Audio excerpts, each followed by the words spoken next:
Okay, it is 10:30, so we're going to get started, and welcome to webinar number 2, that is hashtag reset. Today we're going to be talking about preparing for your listing presentation, and the different areas that we're going to go through are setting up your grid in the MLS. A lot of you may already have this, putting together your CMA, understanding the seller's net sheet, and then I'm going to go over some listing tips.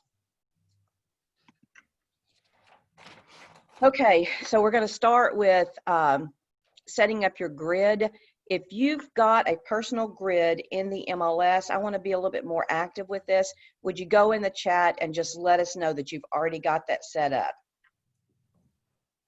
And also, one other thing on the chat that I would like for us to do, and I'm going to turn my phone off of ring. One other thing I would like for us to do is, if you've got questions about something you would love to hear taught, anything like that, just put those things in there. If there's something you'd like to hear us talk about, something we've already talked about that you have a question about it, but especially if there's some kind of an option that you feel like would be good if I could bring that to you. So put that in the chat. Okay, when you go into the MLS, go into Matrix, and in Matrix, go over to where it says My Matrix up here at the top and click there to start with. And then what's going to happen is you're going to get that drop down. And then this shows up when you click that. And so you're going to go to custom displays inside that and click there. Then this pops up. So if you want to add a new search, you can see I've got some things already set up in here. So what's going to happen, and you'll hear me say this several times as we're talking about preparing and getting ready for that listing presentation meeting, then these are going to be your talking points. So even if it's not a listing, next week we're going to share about working with buyers, and so we'll have something in there that you're going to do with buyers. But these are your talking points when you meet with someone.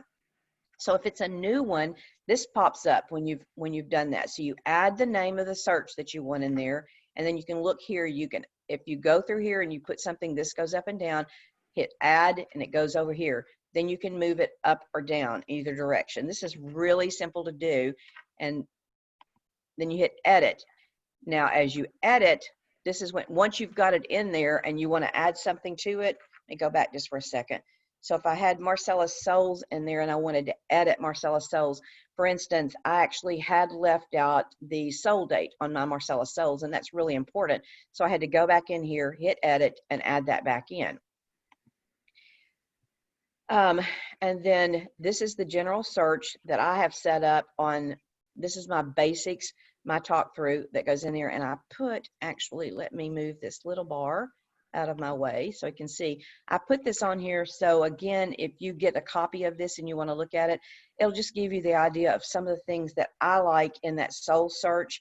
Now, this is just a general soul search. So if you're looking at property in a smaller area, let's say you want to look in Gentry, you want to look in Gravette, you want to look in Bella Vista, and you want to break Bella Vista down even differently, and you want to look at Bella Vista Lake property, you want to look at Bella Vista Golf Course property, then you can set those icons at search up so that you'll be able to search all those different properties, and when it comes up again, that's your talking points for that. So if you've got a question about that, put it in the who did somebody, Carrie, tell me, has anyone got this set up at this point? It looks like Tiffany does. Okay. And people on our team should have this set up. All right, let me go back. So what we're going to enter now is gathering your information. So when you've got a listing appointment, first of all, you've got your grid, your setup, your search grid that you're going to use. Then you're going to go in and gather all the information that you're going to take with you or that you're going to prepare to have on a Zoom meeting with that seller. One of the places that I go is to Arkansas County data, and I know you can use Realist. Some of you live in Washington County, so whatever form you're going to look up some of the same things. We're going to use, for training purposes today, we're going to use Arkansas County. So when you pull up arcountydata.com, then there's sections that you can go into. One of the first sections you're going to go into is real estate. And I say first because actually you are going to, at some point, go into this one that says tax records. And I did not go back and save that. I'm going to tell you, but this is where you need to go when you go in there to pull. and mainly to make sure that the taxes are paid and they're not in arrears. I had someone in my productivity coaching group about a year ago that was at a closing, and she said that the seller, she called me and she was upset crying, and she said the sellers were really, really mad at her. And I said, just settle down, what happened? And she said, well, we got to closing and they ended up owing more money than they thought. And I said, why? And she said they had like back taxes that they hadn't paid, and then they were like 3 months, they were almost ready to foreclose, and they never told her that. Well, in all reality, as we go through all the different things we're going to talk about today, that if you have gone through these things and you've asked the right questions and you prepare the net sheet, that's one of the last things we'll go over, then you're going to ask questions about taxes. You're going to ask questions about what they owe. And if they don't tell you the truth, and when you get to closing, you've got all these things. And I'm going to advise you, like they say when you're in real estate school, it's CYA. So keep all of that stuff so you can go back and say, look, this is where we ask, and this is the information that you gave me. Because if they haven't paid their taxes and they are behind on their payments, that's not your fault. And it's especially not your fault at closing if they owe more money. The whole thing is we just want to negotiate it and get it closed, though. So saying it's their fault is not where you're going to go. You're going to completely understand. I know you're in hard times. How is it that we can fix this? Can we still close? So once you click on that, the next screen that comes up is search real estate. And when this comes up, I wanted to put on here, the least amount of information is better for this search. So if you put too much in here, then a lot of times it gets no such person, no such name. Sorry. So I usually, if you know the parcel number, you can put it in there. A lot of times when you're beginning your search, you're not going to know the parcel number. So I type the last name in there and see what I can get first with that. And then if you type that in, you're going to get legal information. So on this side tells you exactly the information, the legal that they're giving you that you're going to need for your listing presentation. On the right-hand side is the parcel number, and this is important.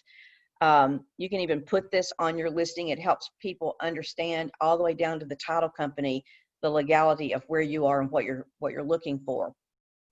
Then you've got the address, and I have whited out the name was on here because I just picked an area and started pulling it, and then I ended up keeping these same people for all the things that we were going through. You've got a mailing address, and it's the same. A lot of times the mailing address may be different if you're looking people up. And then the land, if you look up here, you've got different columns, and we're going to go to each one of those columns. So the land, when you hit that, is going to be pretty much the same you've got here. You might look at it and see if there's something different on there. However, this should be your lot, your block, your section, township, and your range. Down here, here's your subdivision, the plat where it's filed and recorded, tells you it's in Bentonville. Yes, taxable. Are they over 65? No, because what happens if they are over 65? They can lock those taxes in there. Okay, the next page that you pull up, again, I said we're going to go across these tabs so we can explain and talk about them. The next one is sales. So you want to know what's happened, what's the history according to the county on this property that you're going in to visit with the sellers about. So you can see that this was filed in 2013. This house was sold at 2013 for $215,000. Riggins Constructions owned it and they sold it. This is where the people that you're going to be talking to, their name is going to be here. So make sure it's the same people. And what could make that different? It could possibly be that someone did at the last, we didn't call it pandemic then, but the last shift that we had, a lot of times people were doing the purchase contract for deed or land contract, and they were selling it for sale by owner. And so this may not have changed according to the courthouse at that point. And then this is the book it's in, and it shows that it was sold with a warranty deed. Then you want to look down here, and this is going to tell you a value, because we're on value. I put both of these on the same slide, the value that the courthouse is saying. Now, I will tell you 9 times out of 10, this has nothing to do with what you can really sell that house for, but it's still important. And then here's another place that you can check the taxes. This shows that they have a homestead credit, which is deducted from their taxes, which was $3,058.24. Now it's $2,683.24. And it shows the year that it was assessed. All of this is really valuable information. And if you are doing a Zoom presentation, I would suggest that you do just what I did. You might go in and cut and paste and put this information on there so you can talk to them and make sure everything is correct, just like they told you at the county records. And if it's not, this is a great time for you to ask those questions. And then on the improvements page, this is, to me, probably one of the most important things. Taxes are very important. Taxes are important because you need to know if they were paid and what they're going to be for the new buyer, so you post them in the MLS. This says that the square footage on this house is 2,196 square feet. I can use that for doing my CMA. But what you want to do is you want to find out exactly where the sellers got their square footage. Now, in your first conversation with them and you're talking with them, one of the first questions I would ask them is, do you know what your square footage is? And if they say it's 2,150 and you look on county records and it says 2,196, one of the things you can do is to look at this diagram over here and see if there has been something that's been added on, something that's measured different. And then a real important question for you to ask them is, have they had an appraisal, or do they have the appraisal from when they bought the property? And so if they've got that appraisal, I would always go with the appraised value. Wherever you take that square footage, put that in the MLS so any agent showing this property will have that information. Now we're going to talk about completing your CMA. So one of the things, and again, this was in the listing presentation, so I pull this slide over. In your listing presentation, when you talk to them, you're going to explain to them all the different things that you're going to be looking for, or that you looked for, that you're presenting them. So you say, I'm going to talk about the recently sold, I'm going to talk about the currents on the market. We tell them that the solds are what the appraiser uses. We've got to have solds that are comparable, and then we also want to make sure that they understand that the currents are their competition. And then any comparable homes that did not sell. A lot of times I'll use expired listings. Today, we're not having as many expired listings. So it's going to depend on where your market, what it's showing. If there's a lot of expired listings, then you're going to want it, especially in your grid, to show days on the market so you can talk about it was overpriced. I mean, when a listing expires, it is price. I don't care what else is in there, it's price.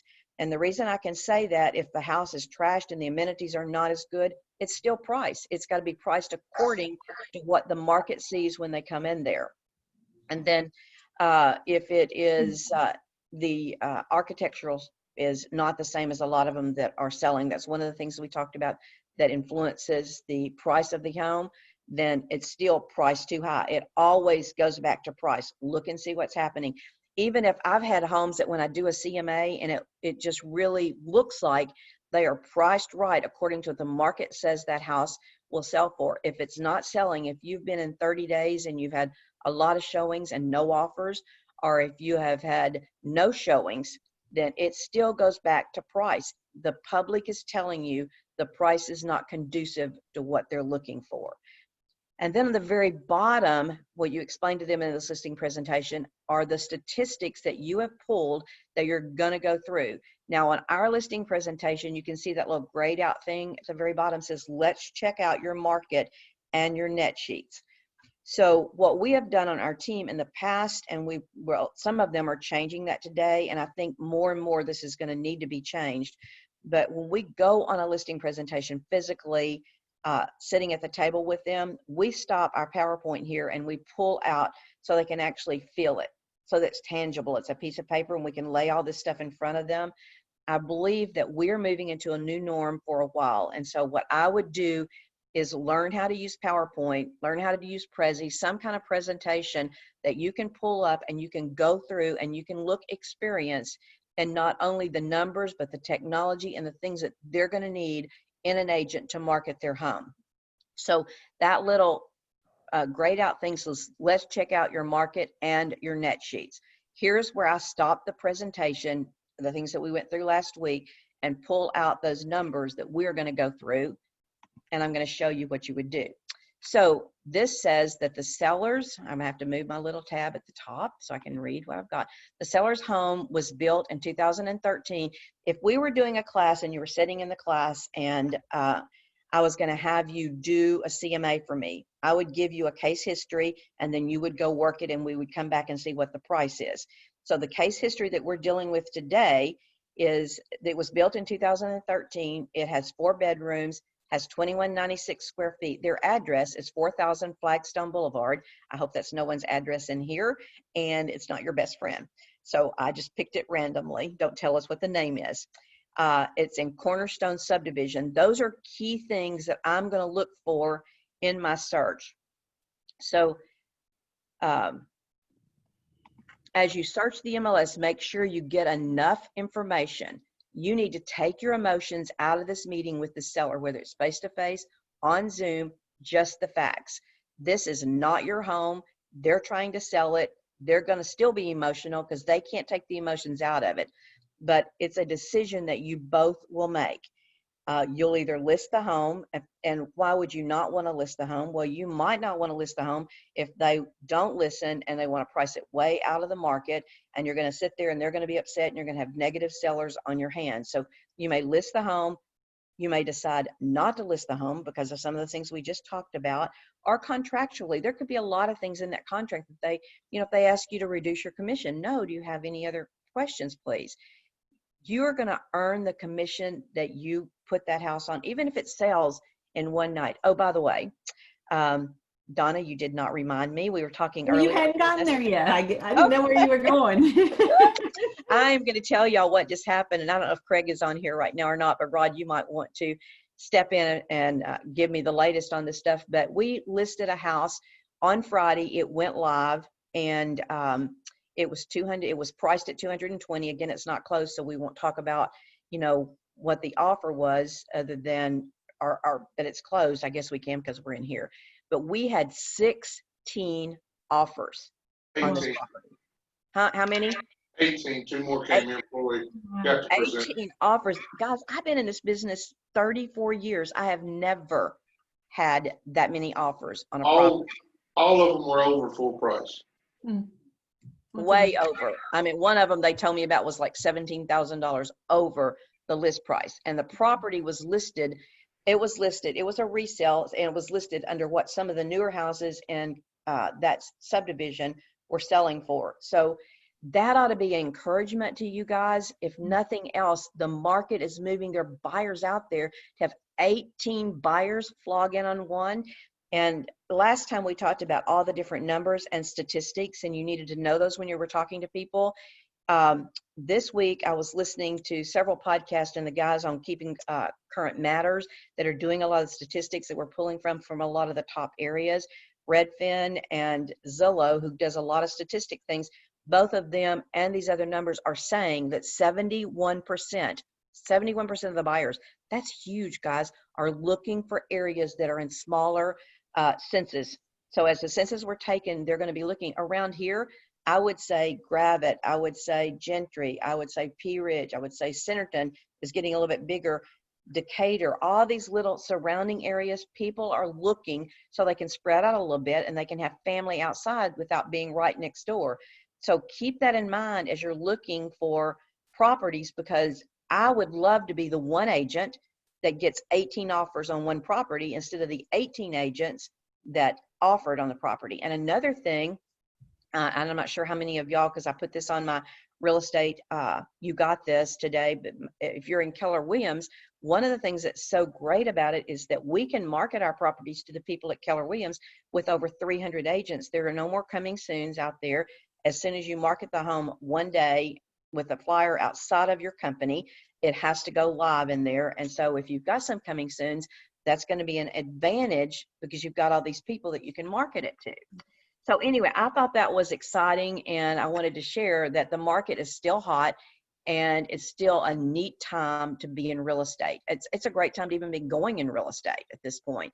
So, okay, here's the first thing that you pull up on the MLS, and I've got all these things, little red arrows and all the little things. So we're going to start with the basic information when you go in there, and then we're going to narrow it down.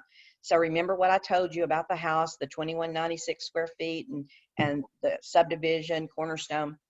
So I start with 180 days out. Most appraisers may start there. If they can find anything sold within 0 to 90 days and you get something, that's the best place to pull your comparables from.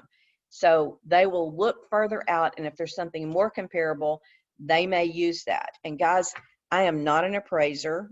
I've been in this business a long time, and I'm telling you, you can't, one may say this and another way may say something else. So the two things that once we get our house listed and we get an offer on that house, the two things, as we talked about before, that we've got to wade through and negotiate and continue to work on this property. The first one is that inspection and negotiate that so that we can keep everything and hold it together. And the second thing is the appraisal.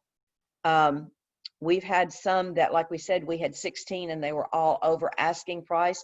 That I just talked to a lender this week that's in a great neighborhood, and they got one that was less than sales price, which sales price should have been comparable, and they've had to go back and readjust. So honestly, there's a lot of times you can't do anything about that. So be careful, look at your comps, and just be honest. Remember in the beginning, I said just the facts, take your emotions out. You are there to show them and help them understand so they can talk intelligently to you about making this decision, what their property is worth. So to start this search, we started with 0 to 180 days, and I'm not going to narrow it down because I've got so many slides anyway. And I started in Bentonville because we knew the town was in Bentonville. A lot of times I will pull the subdivision first. I didn't in this case. I pulled to see how many were just in the city of Bentonville with the same criteria that I look for. One of the things that I always put in is square feet. So it was 2196, so 2200. So I went to 2000 to 2500 to see what was in Bentonville. And the next thing is the age.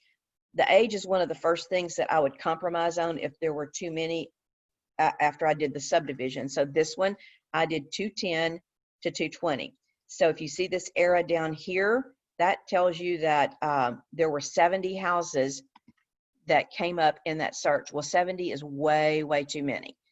And then once you get what you want on here, then you hit results.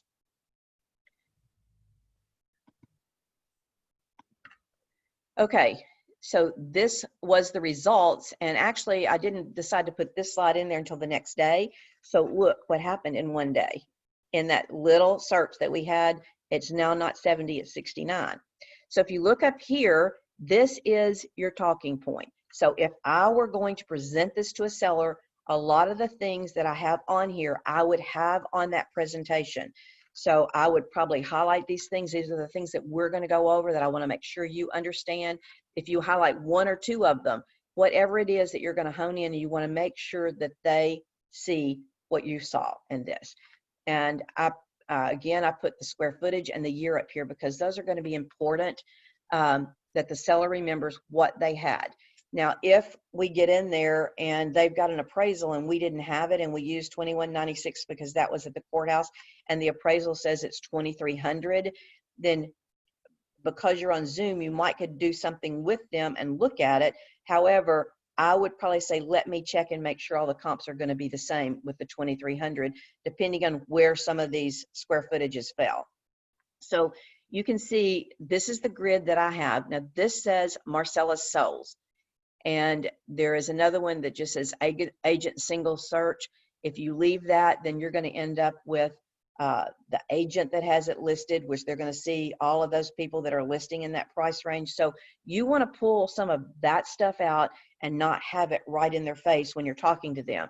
So the things, again, this is the search that I showed you that I had everything on. I want to first know the town. I want it's in there. And a lot of people, this is not important to them, but I always want to know what subdivision, because when I'm out showing property, in my mind, I know where all these little subdivisions are, and I can sort of start to visualize in the very beginning where they are. Plus, we're going to search subdivision in just a few minutes. The list price is going to be important. You know, did they get list price or did their sales price? How close was it? So you can look down here and see where they are, the list price per heated square foot, the sales price per heated square foot. And then the sold date, we want to make sure that's within the 180 days. So which one was the closest? Now, if you look over here, this is the square footage that we were looking at. And ours was 2196. so closer. So there's a lot in here that are going to be considered comparables to the appraiser. So what I would do is I would pick several of these out of here and bring them up. Like last week, I showed you some things to customize your listing presentation, how we put pictures of the house that we were talking about to them so they could visualize where you're going and the reason you chose this. Now, if I were you, I'd go back and look up all of these different MLS listings that are in here that sold and see how they compared to the one that you're looking at, because your talking points, how you sell this and negotiate this with the seller, is going to make a difference on whether you get that listed at market value or not, and whether the home gets sold. So this I wouldn't put on a slide, but do your homework. You know, take notes when you're doing this. This job, especially today, because of the market that we're in a seller's market. Because of supply and demand, we do not have enough listings, and you want to be that listing agent. When you come in and they're interviewing 3 or 4 agents, when you come in prepared so they can see all this, and a lot of agents are not doing this, then I can assure you, you're going to be heads up at the top of the list of somebody that they want to talk to. So do your homework and have it available so you can show it to them. Okay, now I've added the Cornerstone Ridge, the subdivision in here. So remember I said a few minutes ago, the appraisers are looking for 3. So we had, and there's 21 in this match. Let's see what happened when we pulled that.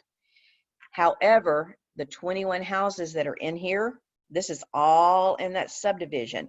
Remember the key things I said we're going to be looking for when we're pricing this property. Over here, we've got the square footage, but one of the key things here is there's 2 houses that were built in 2013, and I sorted them by the year that they were built so that I could see what was in there. And then after that, everything went to 2019. That does not mean that just because it was built in 2019 that you cannot use it for a comparable. But if you remember, we had a lot of houses outside of Bentonville that were very comparable. And so I would probably use these 2, and then I would go pick another 1 or 2 to pull in the comp. So if we look at sold price per square foot, we've got 126, we've got 129. Now these are right in the subdivision. The other thing I want to point out on here, when you're printing this thing or you're doing a screen print, that you always, remember in the very beginning, I talked about the statistics and the very bottom of that listing slide that I had. You always want to print your statistics, or that's what I think is important, because there's a lot of agents, and I don't know if they're teaching this at the MLS, but I've seen agents that have gone through my coaching classes that have said, you know, I'm going in here and looking, and I'm just picking 3 or 4 MLS numbers. If you came to me, of course, I know what I'm doing, I would go, why did you pick those? When you put these on here and you show them, you show the pictures, you show them why, you talk about the age, and they can actually visualize this, they're going to understand. The other thing that I would suggest is a lot of agents print their actives and their solds together. It'll be a little bit harder when you're doing PowerPoint to get that many on there. However, I think it's much easier for the seller who knows nothing about what you're talking about to segregate all of the actives or the current or their competition from the sold, so they get the picture and they're seeing everything at one time. Remember, this is your talking script up here, and if you change something down here, for instance, see, I inserted the subdivision, so I want to point out to the seller that I'm using, when I'm searching solds, when I'm searching customs, when I'm searching expireds, I'm using all the very same statistic. If I didn't, this is what I added, and this is why I added it. So remember that you're the expert, and you want them to understand so that they could price this home when you leave. If you go into someone and they go, I really want to set my price at $250,000. Again, we talked about this last week. You ask them that question in the very beginning, what would you like to see your house priced at? What would you like to net? Those questions in the first couple of slides. And they may go, I really need to get $250,000. Well, you know that in the back of your mind now. And so your negotiating tools are stronger, and your brain set that's up there, because you know what they're looking at. So your job now is to show them either why they can get the 250 or why they can't get the 250. And then we go back to the question that we again talked about last week, is after we go through all these things in the CMA, what price per square foot do you feel like your home could be priced at? And so now these are the solds outside of Bentonville. So again, you've got all these different, you've got one, it was in 2017. So these are no, that was the square foot. Here's the age over here. You've got these that are in, I think any of these ages right here, 2011, all the way down to 2014. There's not anything that's way off kilter that the appraiser would not look at. However, his eyes are going to go to these that are exactly the same. So if we go to the 2013 ones and we look at the square footage, we've got some that are still really close. They're not far off. So those are the things that you're going to look at. All right, so make sure the seller understands. I can't say that enough. Now we're going to look at the actives. So in here, I took the solds off and I only am going to run the actives because in my mind, I want to know where we are. Again, I left the year and the square footage the same, and I picked a little bit bigger price. A lot of times I will narrow it down and not pick quite so many, but as I was looking at this, there are 8, the competition, and this goes back and shows what we were talking about as far as our market. It's a seller's market. We have 8 listings in the criteria that we were looking at with all the ones that had sold before. So only 8. So they don't have a whole lot of competition. So let's look at their competition and see what's in there. Now, these are the actives. And again, this is, and what I was going to show you, and I'll move this little thing, this is that agent single line. So this is what happens when you pull it up with the one it defaults to. You've got the agent name, you've got the office name, and now you got to deal with, you're sitting there with the seller and they go, oh, well, it looks like Caldwell Banker and so, no, see how many, because I didn't even look at this earlier. This is pretty spread out with different people. I just take this out because there's really no point in having that in there, and go back to the grid that I've already built. And we've got one for the team on this, and I'll show you what it looks like. So this is Hagen Team Current. So again, this is what we're looking for, and we're going to change that. We're going to pull the subdivision, and in here, and this one, this is the first one that I did without the subdivision. So those are both 2 things that we talked about earlier. One's we're going to pull without, one we're going to pull with the subdivision. These are all in the city. There was one in the subdivision, and it is current at 133.76. Now we have learned, even with what I shared with you today, that you can't necessarily go by the solds.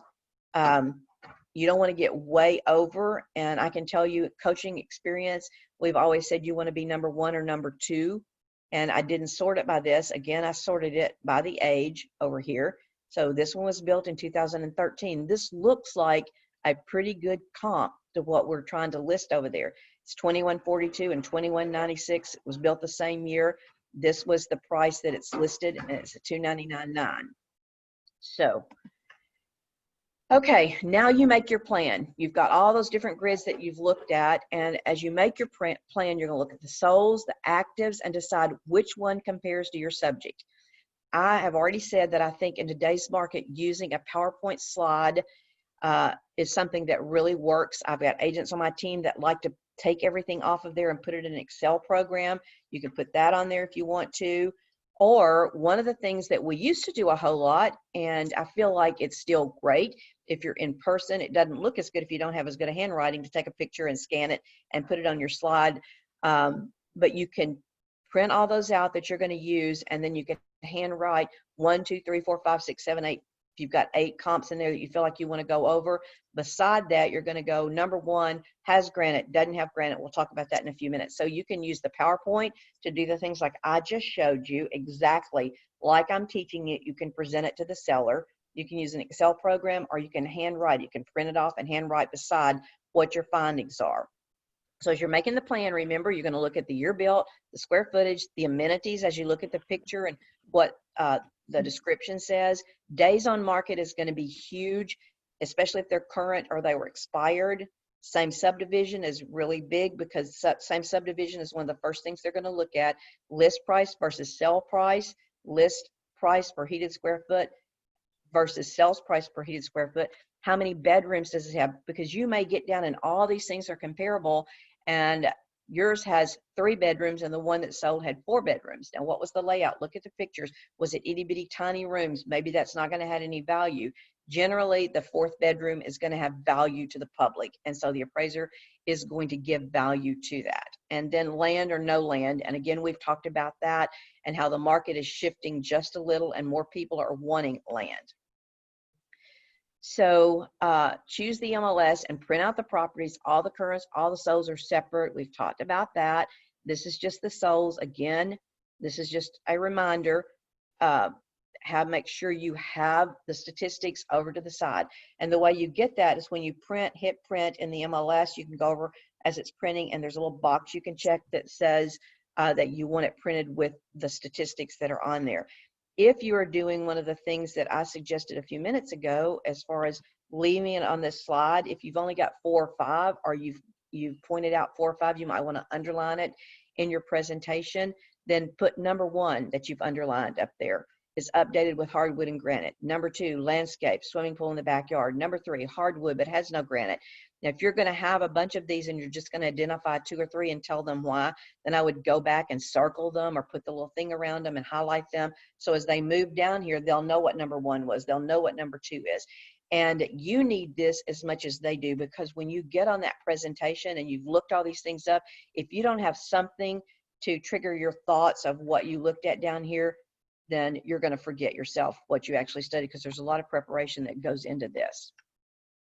Okay, we are going to look at the seller's net sheet. So this is the seller's net sheet that we use, and I am even saying that before you go into their net sheet, you might take a screenshot of the net sheet that you're going to use, and you might describe some of these different areas so they've got it in their head. Or you can put your net sheet up here and you can put some different talking points on there, or you can put no talking points and just pull your net sheet up. So for your benefit, we're going to look at our net sheet and what we do.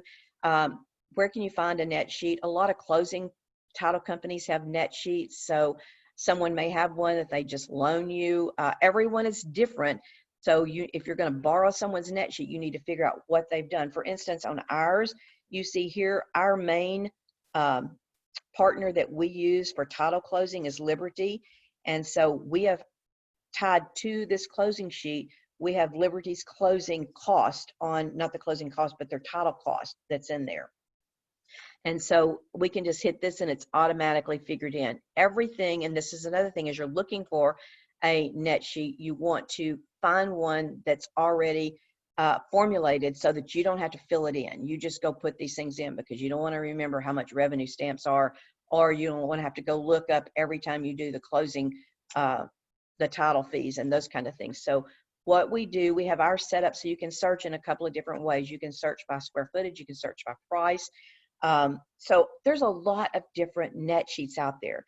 But like I said in the video when we were talking about having this, is you never, ever, don't ever, if you miss or get anything I say today, don't miss anything. If you get anything, get this. Don't go on a listing appointment, even on a Zoom, without a net sheet showing their net proceeds, because a seller wants to know how much money they're going to make. And an agent that comes in with all of this information and sits down with them is going to win. So on this one, remember we had 2196 square feet, and on this one we used 133.76. I did this just for the fun of it. That's the only competition out there. And because it's in this price range, it's a little less square footage, we are going to be under them in price. So those are the things that you look at. Again, when you look at your competition and you look at what you're listing, try in your mind to get your listing that you have at number 1 or number 2. Now, there's got to be people that are in the middle. There's got to be people that are really on the high end. If you're going to be one of those people, make sure that the house that you're listing has all the amenities, it's top notch, everything is in there and it's ready to be sold. Because if not, the highest priced home in the neighborhood is going to sell all the other ones before it sells. Remember, we only had one. So we put the square footage and price per square foot, and it priced it out for us. So you can do that. You can figure that manually and put these in if you want to do that. That's important. And this price per square foot is more important to you and your selling points. And again, if you sell differently, then put whatever you sell up there.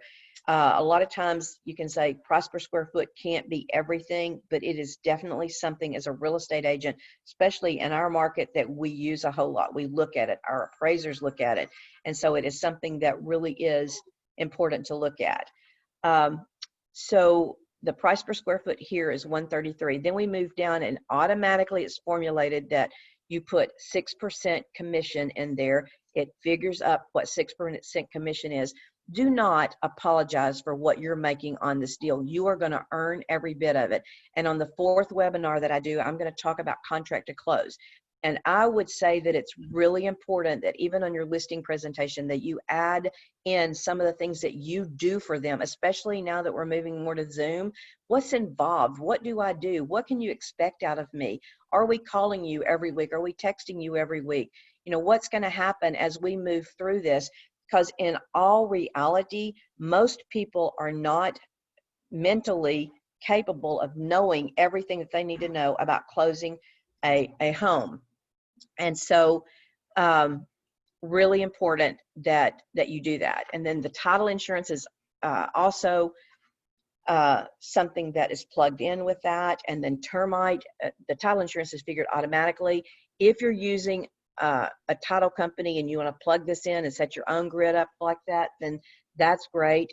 Ours comes from Liberty Title. So whatever you're using, if for some reason you borrowed or you wanted to use mine, something like that, and you're not using Liberty Title, then don't use this plugged in amount right here, because that's what it's going to default to. Put whatever title company that you're using in that spot. And then, hang on just a minute.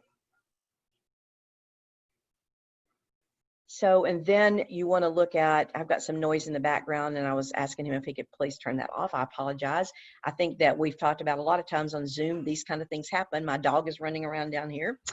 But anyway, your termite policy is something you definitely want to have a conversation with the sellers about.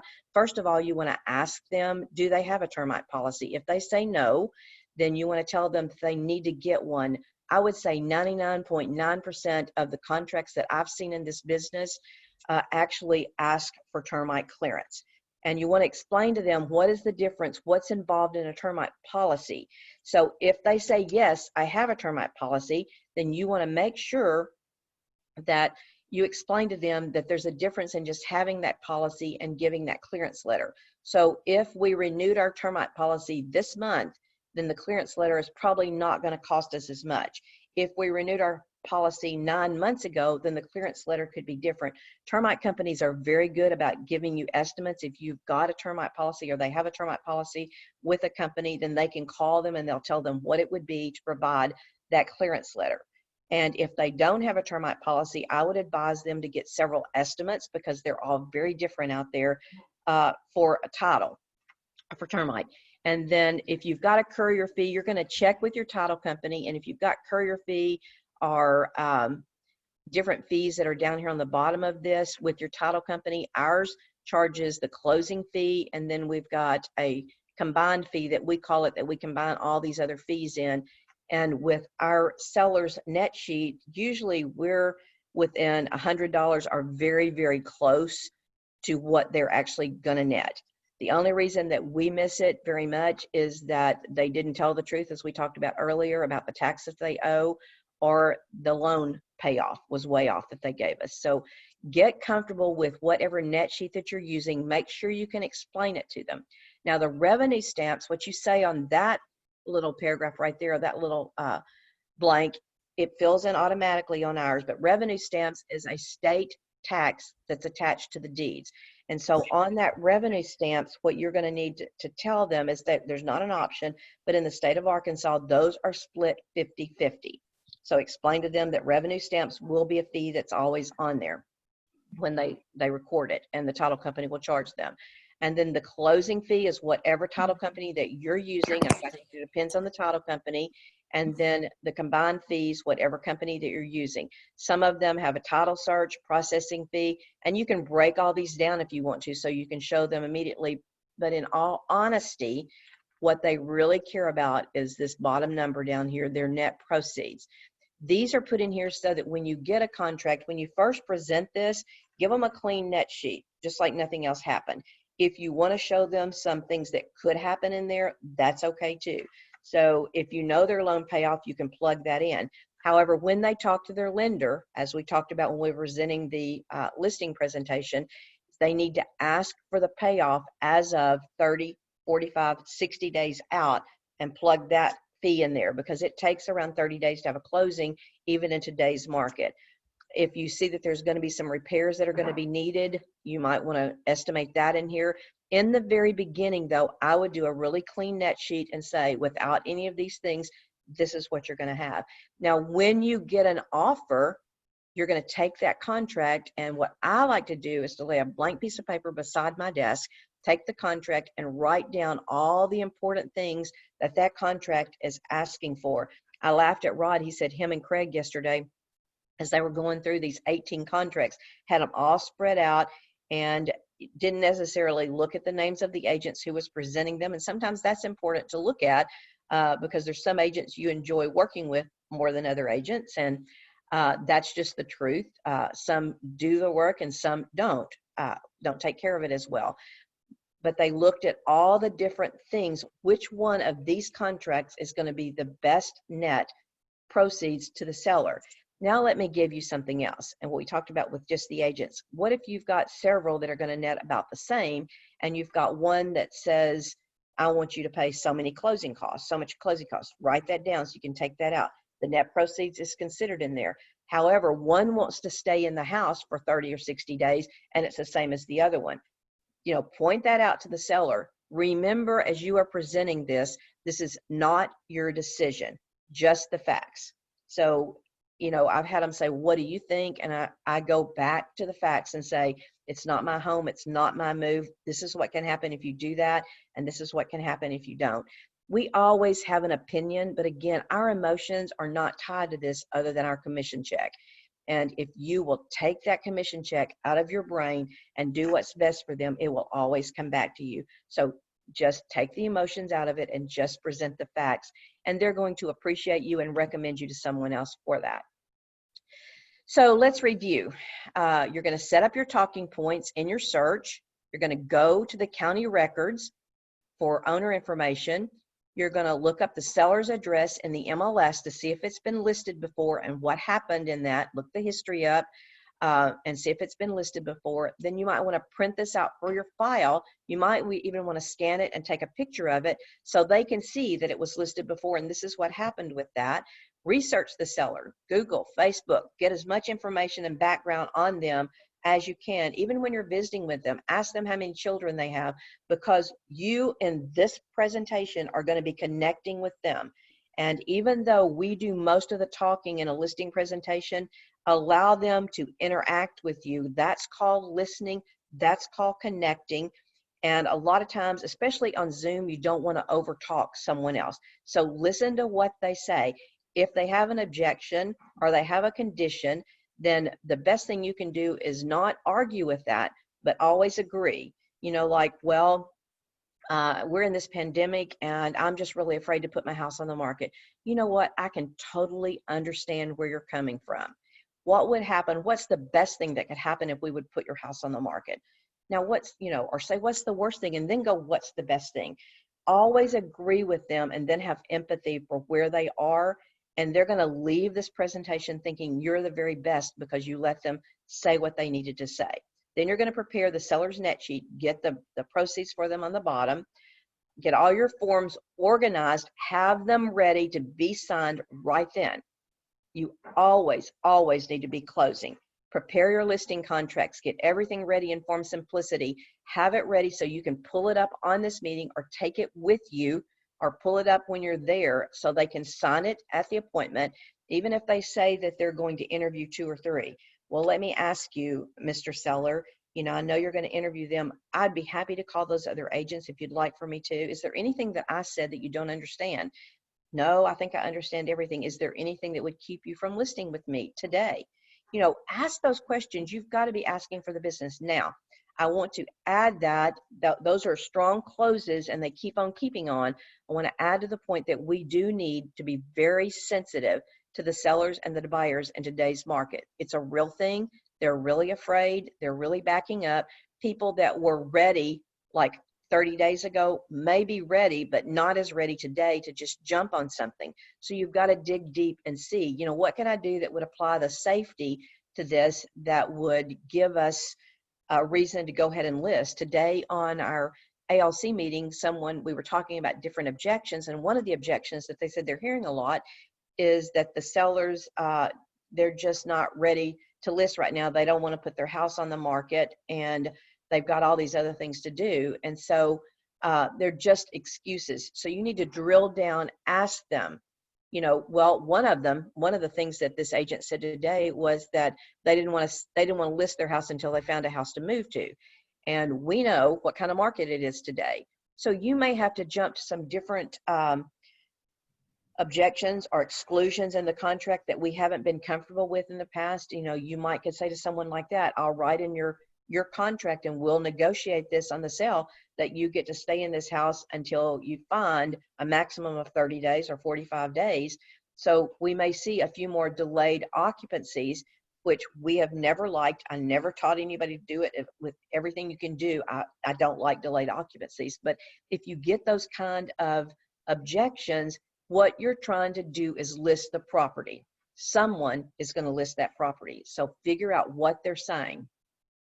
So get your forms organized and get them ready to be signed, and then prepare your contracts. And then before you go, review your listing presentation. Always go over it. Make sure you've got everything in the order that it's in your mind, so you don't get bumfuzzled and don't know what to say when you get there and a slide comes up that you think should have been somewhere else. So your listing checklist, you want to have the exclusive right to sell. We use AHS, and so we like to take something with us that we can give them, and we like to always talk about the warranty that's there.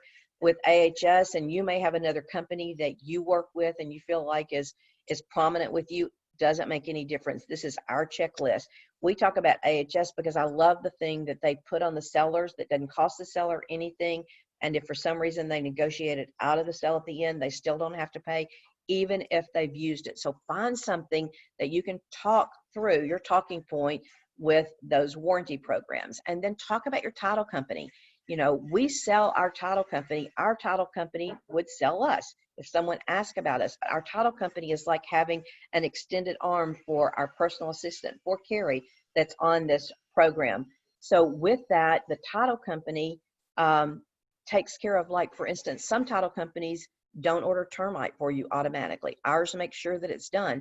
A survey that's on there, if they don't see it come in, they call and remind us. So when you're dealing and you're interviewing the affiliates that are going to work directly with you or with your team, ask those kind of questions.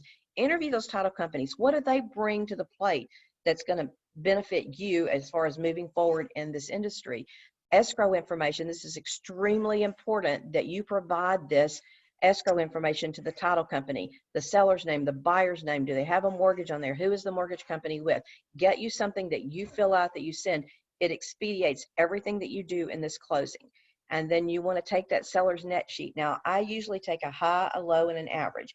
If I get in the house, if I'm actually going in the house and the house is in shambles, it's not at the top, I never show them that top one because they're going to want the top if you're going to show it to them. So figure out where you are. And another thing, if we're doing this by Zoom, you might call the seller and say, hey, could you put me on FaceTime and sort of walk me through your house so I get a feel for it before we do our Zoom meeting? A lot of them are proud of their homes. They don't mind doing that. I may say, oh, it's a mess today. Great. Can I call you back on Tuesday or Wednesday to do this? So just nail it down. And lead-based paint disclosure, if you need that. If it was built before 1978, you're going to need the lead-based paint disclosure, so have it ready. If you don't know the date, have it ready anyway if it's an older home so that you can ask that question.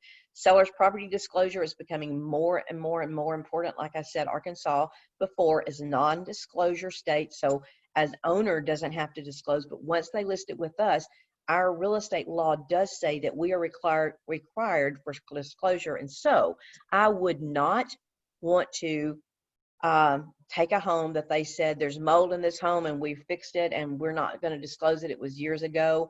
because that's not going to stop somebody from buying a home that had mold in it that's been fixed. So anything that they've done, if they replace the roof and they say it's not leaking, they still need to say insurance replaced the roof 2 years ago. It's a brand new roof, no problems. I always include a residential real estate contract, and this is the seller. So a buyer's contract, and then I show the seller that contract, go through it from the top to the bottom so that they are prepared when we do something digitally and get an offer in. They understand all the different paragraphs that we're going to be presenting to them. I talk about the inspection. I talk about the warranty. I talk about the survey. Survey is huge with me. A lot of agents overlook surveys. Surveys are good for about 30 days. Something can change on them. So an existing survey is really only worth the paper that it's written on. And I've had too many of them backfire. Several stories on surveys. Rod had one at one point that, I may tell this different than he would tell it, but the driveway went over into the next lot, and they negotiated back and forth. He told them to get a survey. They ended up getting the corners marked. It wasn't marked correctly, no survey. He told them over and over they needed a survey. Comes back, the lot next door sold, and when it sold, that was like several feet into the other property. So now the seller of the house, the buyer of the house that we sold, has a problem. They have an encroachment on the new house that's being built over there. They approach, it's the same builder, they approach him, they come home from work one day, and their driveway is cut out. So long story short, the builder ended up buying that house back. They ended up buying another house, but this can be a heartache for you. But if you go in there and you say, these are the things, use our stories, get someone else's stories, just talk about the survey. If they decide they don't want one, it's totally okay. Again, it's just the facts. But if you don't tell them and something happens with that survey, they're going to go, you never explained it to me. So go through that, understand your contract. There's lots of contract classes that are out there. Go through those classes and be able to explain that contract. Then you want to have your MLS input sheet in case there's things. You can fill that out later once you get the listing, but there may be some things on that input sheet that you want to ask them. How many heat and air units are there? Is it gas, or is it propane? Is it all electric? You know, what's happening in that? So you can write those down. Later, you don't want to have to call back. So highlight the things that you feel like are really important that you don't have the knowledge of, and then know the square footage. We've talked about this 2 or 3 different times. Even when we take an appraisal and take the square footage off of that, and that's just about as legal as we can get. I've had it come back where it's 2 appraisers can measure 2 different, or the same house in 2 different ways. So it could still be different, but you are much safer if you've got an appraised value. If it's a non-conforming property and they come back and you don't know, and you feel like maybe it's a large home, then I might suggest that they actually get an appraiser to measure the house before we list it, because that's really important. There are appraisers out there that will go in and just measure, not do full measurements and charge you for that. It's like $100, $150. And then here is really important that you talk about the home inspection. Prepare them for things that could come back on this home inspection. So right now you're dealing with their emotions. Don't be emotional. You're going to see all these different things. It is a house we're trying to sell to move you. Go back to their motivation to move you to that new home that you've already picked out. And then contract to close information, we mentioned that a few minutes ago, and that's important that you go through what's going to happen from the time they write this contract until the time they close. And then how do they want it shown? And I would tell you on this little thing that showing is so important. People that tell you they need 2 hours or they need 24 hours. 2 hours is not as bad. We could not have given anyone a 2-hour time slot on 18 showings that we had over the weekend. They were booking those showings, just coming and going. I had agents, it was Craig Arnold that listed it, and I was texting Craig. I had agents texting me. They were texting Rod, trying to get in there with their buyers. We've had buyers like that. And when somebody doesn't answer, you go somewhere else. I was texting Craig until finally text Angela, his wife, and said, okay, tell him I'm telling on him. What's going on?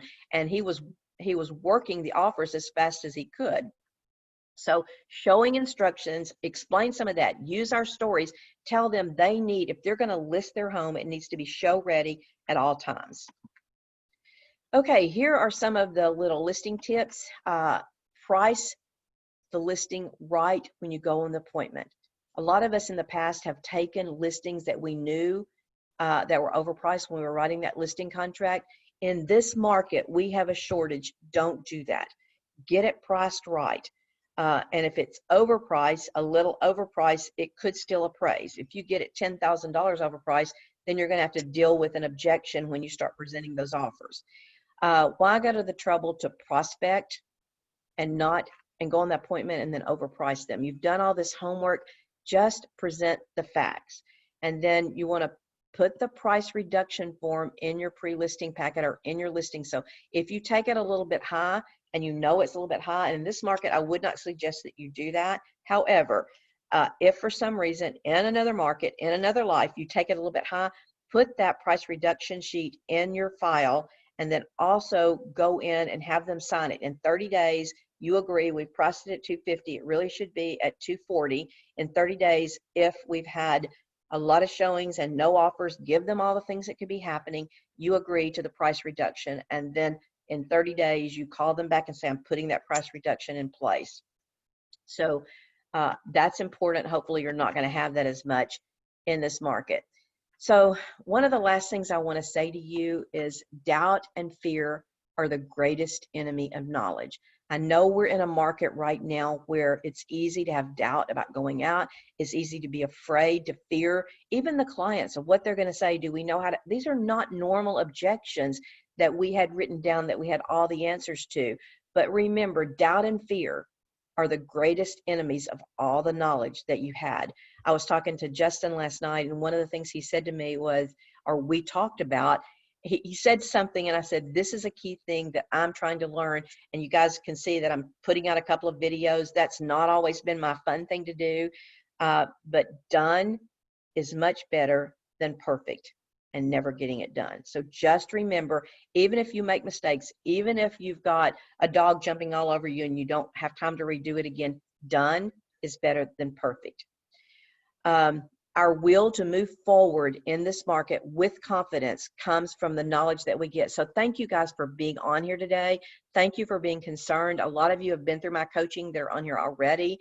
We are in a new norm. We talked about this today on our ALC meeting. It's 11:33 and I'm over just a little bit, but we're almost done. I don't know that we're going to go back to the other norm. So get busy. The best agents make the most money in a changing market. Do what it takes. The money's out there. The contracts are being written. And then live your life by design. Take whatever's happening right now. Don't live it by default. Don't run from one thing to the other one. Have a schedule. Have a plan. Be knowledgeable and just do something to move forward. Ask yourself this question as we quit today. Are you willing to do whatever it takes to create success in your life? And then list to exist. So the ones that are here, do we have any questions?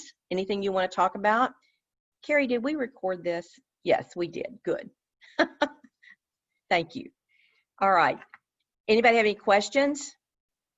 It's good to see you. Hi, Rachel. Everybody wave at Rachel. Rachel's a brand new person. She's coming to Keller Williams and she's going to be on our team. Just passed her test. So wave at that. So a lot of these are Keller Williams agents. Anybody have any questions? If not, we're going to sign off. Oh, one thing I do want to tell you guys, I've had several people ask me for recordings and people that couldn't be here today. What I've decided to do is, because I'm doing my coaching program and working with agents inside Keller Williams and outside and doing some things like that, is I'm going to ramp up my YouTube channel. And so I'd like for you to go in and subscribe to my channel. I've got some other trainings on there that I think you will like. So subscribe to that. In order for me to get my own URL so I can hand it out to you, I have to have 100 people like or subscribe to my YouTube channel. And I have like 40 at this point. 2 or 3 did today on ALC. At the end, I asked them to do that. So let's see if you can help me get 60. One of the keywords I told you before was that I need your help. So today, I need your help. If you would go in and subscribe to my YouTube channel, and a couple of them on there just typed in Marcella Hagen and it popped up, you can see what it is, then I'm going to have this listed on there so you can get this if you want to go back and listen to part of it. So this has been great today. Thank you guys for sharing. Next week, we'll be talking about working with buyers. So see you later.